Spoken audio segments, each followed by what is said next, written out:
Alright, hey, what's up everyone? Here we are. Now, one of the things that you'll see here for this positioning, this has always been a hole where you kind of could use some sort of overcorrection technique. It's tough to do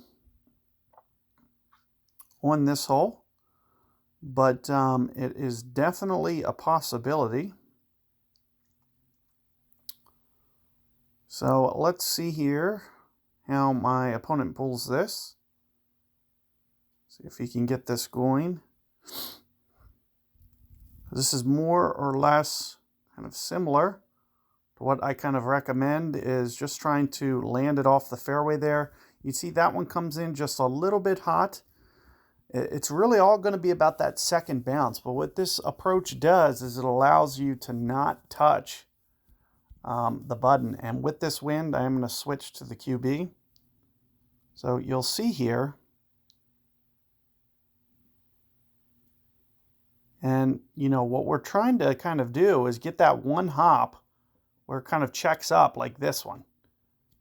So kind of like this bounce right here. But to do this approach, you're going to have to be very methodical with the angle that you use for pulling rings here.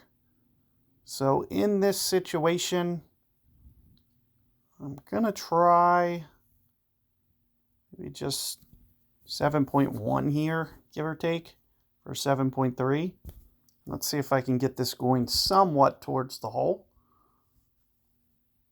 First bounce, second bounce, that's coming in, it's coming in too hot. So it didn't get that checkup bounce, but you can see that the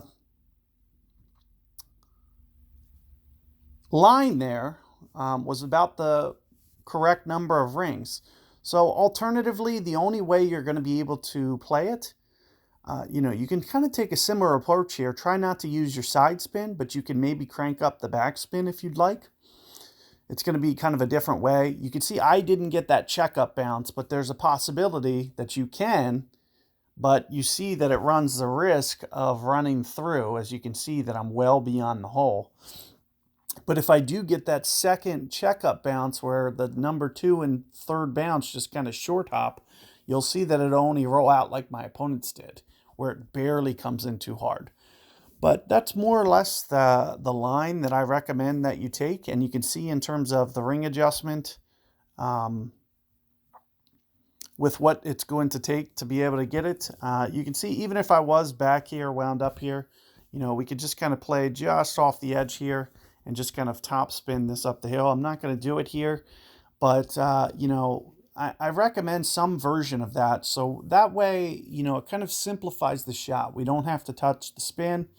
However, it's going to require getting that perfect second and third bounce. Alternatively, the only way that I'd recommend is maybe trying to get a just backspin.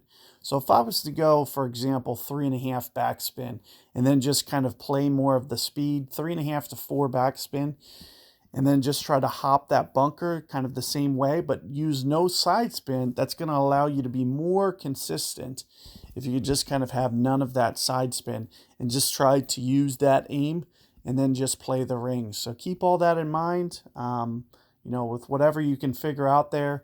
But you can see in terms of the ring adjustment, it's going to be pretty spot on, like a 1-to-1.